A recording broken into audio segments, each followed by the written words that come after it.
tight, dim the streets in moonlight bright. We dissect the cinematic art, real by real we pull apart. Hey there everyone, welcome back to Real Talk, the podcast where I dive deep into the films that make us laugh, cry, and sometimes scratch our heads in utter confusion. I'm your host Josh, and today we've got a real gem, or maybe cubic zirconia, of cinema to talk about. Picture this, it's Saturday night, you're settling in for a classic sci-fi thriller. You're expecting chills, thrills, maybe some deep thought-provoking commentary about humanity's place in the cosmos. And what do you get? Wobbly gravestones, actors tripping over their lines, and flying saucers that look like your grandma's cooking tins.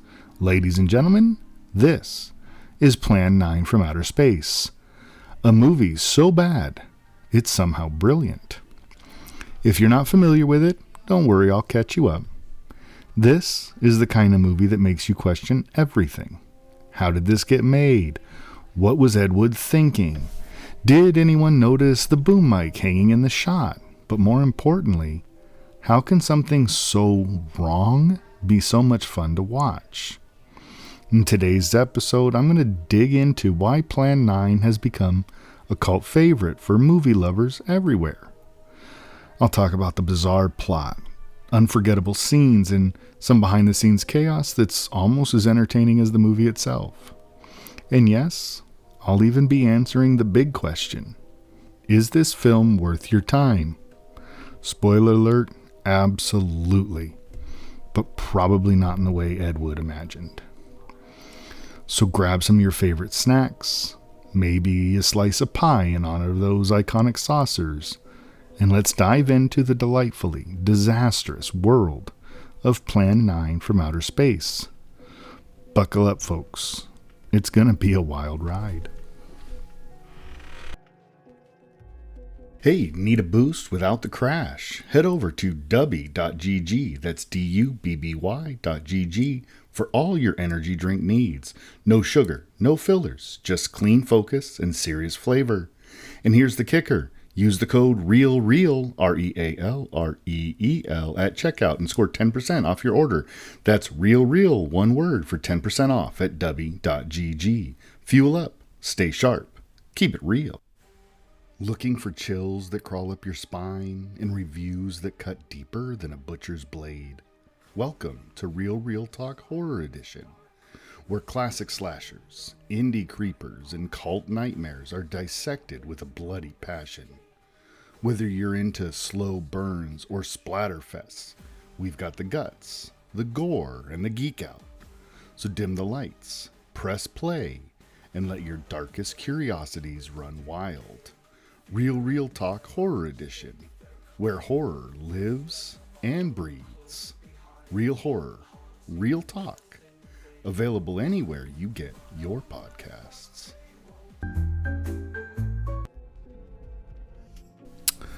Let's talk about the magic, or the madness, behind Plan 9. This segment is all about diving into the fascinating and frankly bizarre world of how this film came to be.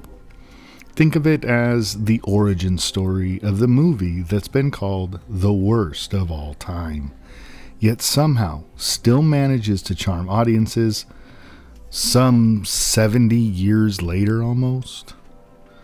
You're about to hear tales of a director who had passion to spare, but perhaps not much else.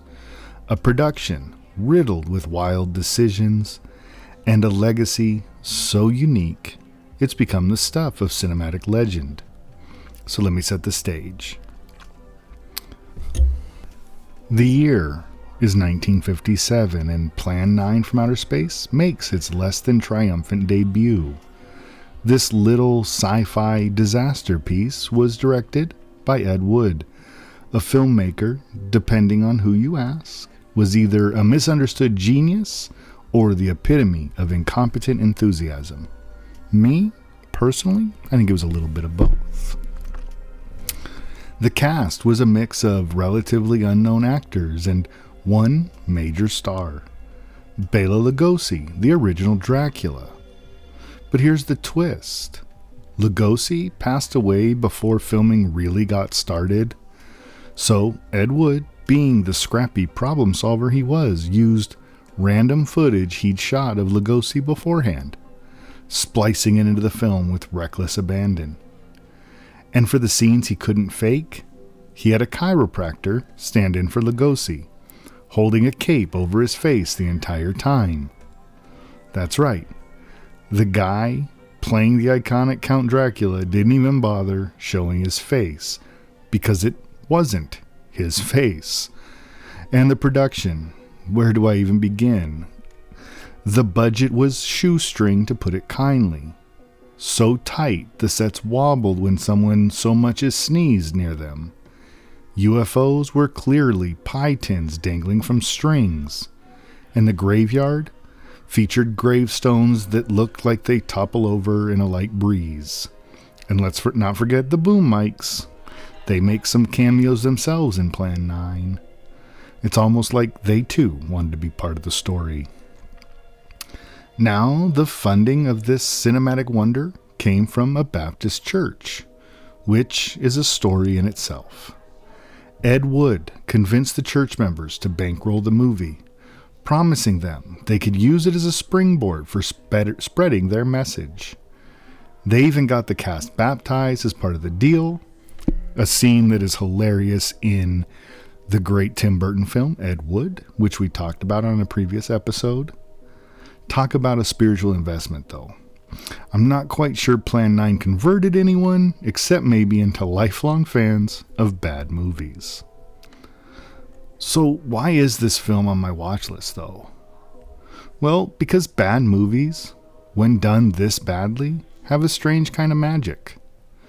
Plan 9 doesn't just fail. It fails spectacularly in every possible way. But it does so with such earnestness, such raw passion, that you can't help but admire it. This is a movie that's been called the worst ever made. Yet people are still watching and talking about it decades later.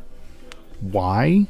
Well, because sometimes when something is so completely wrong, it loops back around and becomes oh so right. And that, my friends, is just a bit of the story behind Ed Wood's labor of love, or lunacy, Plan 9 from Outer Space.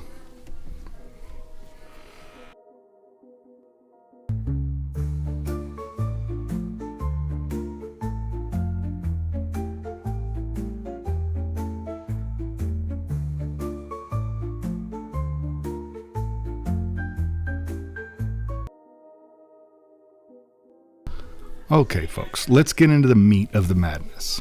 This is the part where I break down Plan 9 from Outer Space, a film so notorious it's practically a rite of passage for any lover of campy cinema.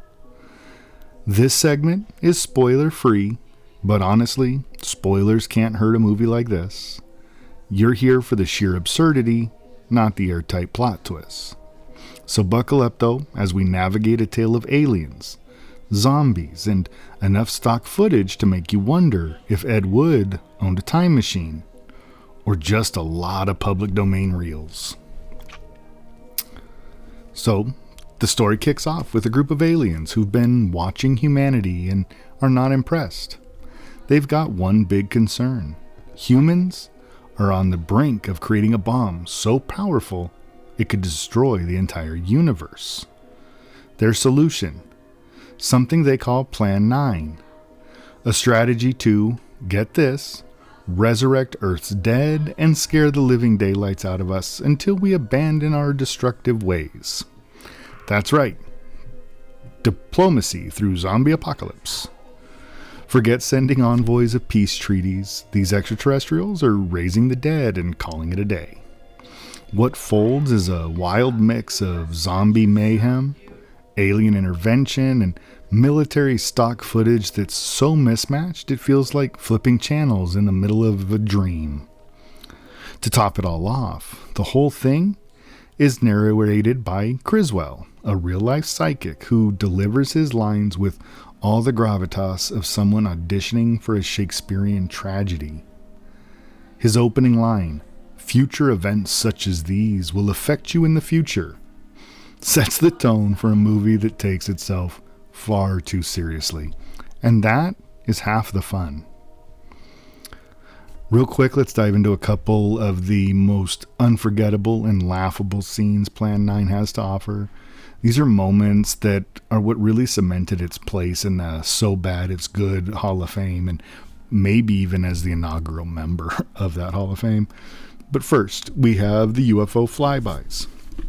Every time the flying saucers appear, it's a visual treat, but not at all in a way you'd expect.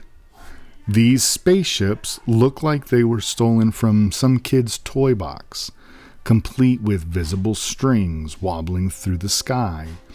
The special effects are so primitive, you almost want to cheer for the effort. It's like watching a middle school science project with an unshakable sense of ambition, and you can't help but smile at the sheer audacity of it all. Another one, the graveyard fight. Picture this, a spooky little graveyard with fog machines cranked all the way up, zombies shuffling awkwardly between headstones that look suspiciously like painted cardboard, and actors flailing about like they're rehearsing a high school play. There's one moment where a ghoul's shadow falls perfectly on a backdrop, revealing just how flimsy the set is. It's so bad, like I said, it loops back around to brilliant. You'll laugh, you'll cringe, and if you're like me, you might even applaud. And then I already mentioned this, but I'll say it again, Criswell's narration.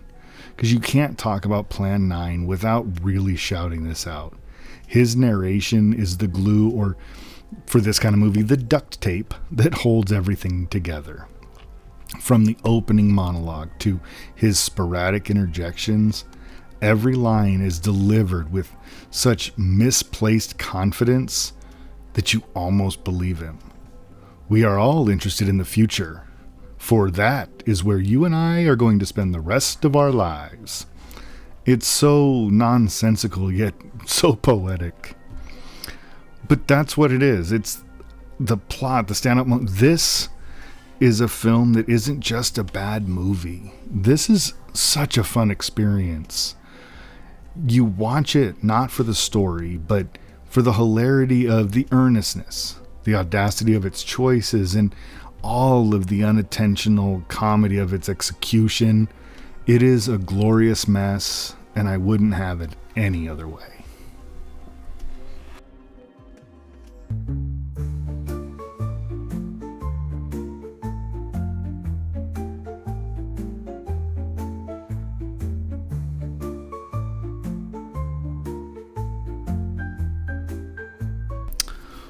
All right, so let's dig into the big question. What do I actually think about Plan 9 from Outer Space? Because it's one thing to laugh at the movie's quirks, but is there any real value here beyond the unintentional hilarity? In this segment, I'm going to break down the entertainment factor, the storytelling or lack thereof, and deliver my ultimate verdict. Whether you're a fan of classic sci-fi or you've never ventured into the realm of So Bad It's Good cinema, this part of the show is for you.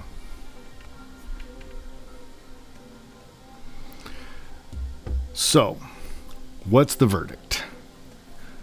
Let me start with the most important thing you need to know. This movie is an absolute riot. This isn't the kind of film you sit down and watch expecting Citizen Kane. No, this is a movie you throw on during a bad movie night with friends. You'll laugh, you'll groan, and you might even question how it ever got made, but you'll have a great time doing it. So picture this, it's late at night, you've got your favorite snacks, maybe some adult beverages, and you're surrounded by friends who can't stop cracking jokes at the wobbly flying saucers or the cardboard gravestones.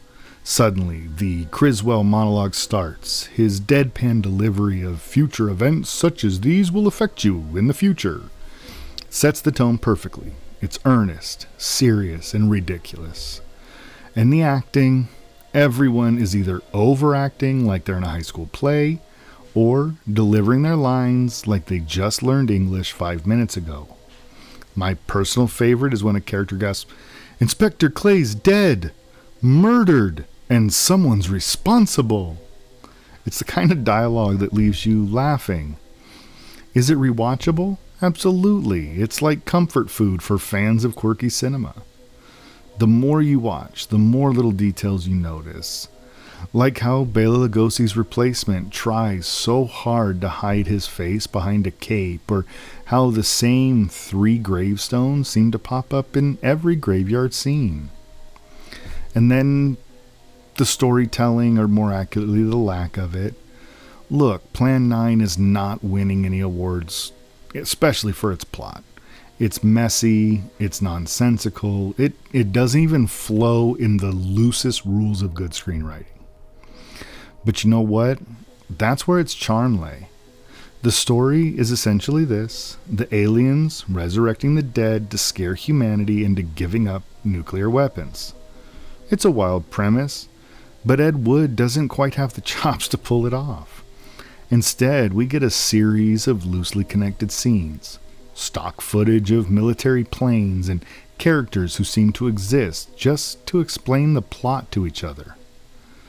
The pacing is all over the place. 1 minute, you're watching a kinda creepy zombie stagger through the foggy graveyard. The next, you're listening to some general deliver a 5-minute monologue about UFOs. And yet, despite all of this, the movie has a kind of fever dream logic that keeps you engaged. You can't look away even when you're cringing.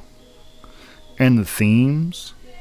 Well, I think Ed Wood thought he was making a statement about the dangers of nuclear weapons and humanity's self-destructive tendencies.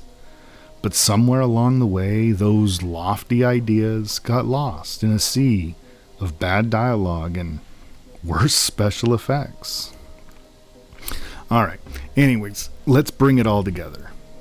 On the so bad it's good scale, this movie is a perfect 10 out of 10. It is endlessly entertaining, unintentionally hilarious, and a must-watch for fans of campy cinema. Critically speaking, though, it's still a 3 out of 10. The technical flaws, the nonsensical plot, the amateurish performances make it impossible to take seriously, but that's also what makes it special. There is a weird kind of magic in Wood's sheer determination just to tell this story, no matter how many corners he had to cut to get it on the screen. In a way, Plan 9 is a love letter to anyone who's ever dreamed of making a movie. It reminds us that passion and creativity can shine through, even in the most flawed projects. And for that, I have to give Ed Wood credit. Kind of an inspiration for me.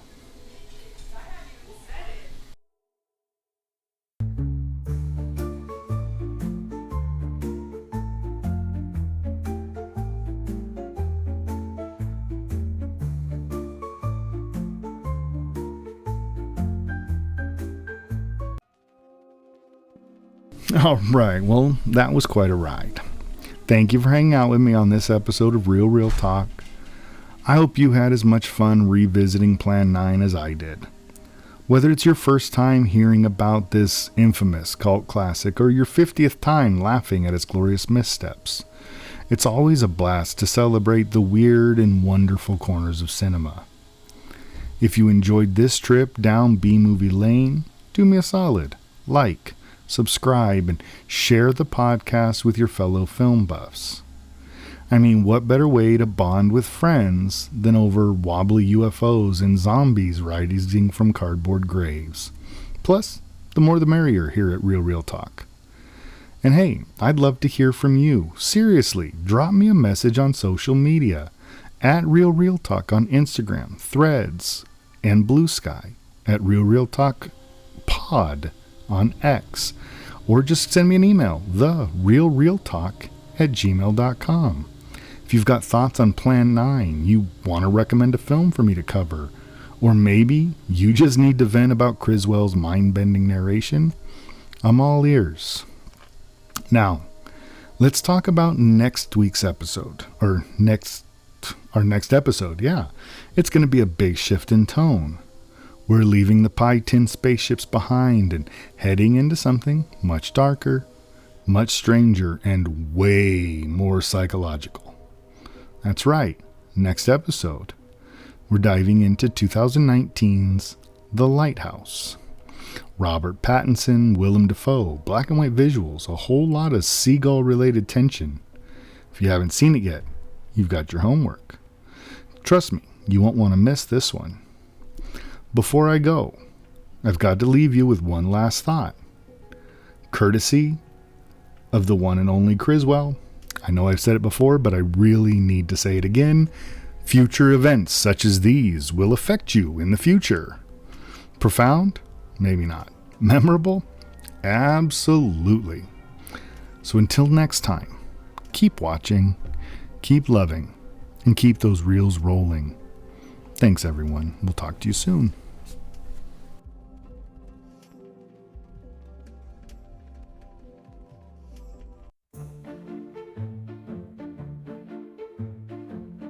Underneath the sun screen, gleam, gleam, talking reels and all their schemes. Dusty scenes and dreams unfold, stories told in shadows bold. Gritty plots and whispers tight, dim the streets and moonlight bright. We dissect the cinematic art, reel by reel we pull apart.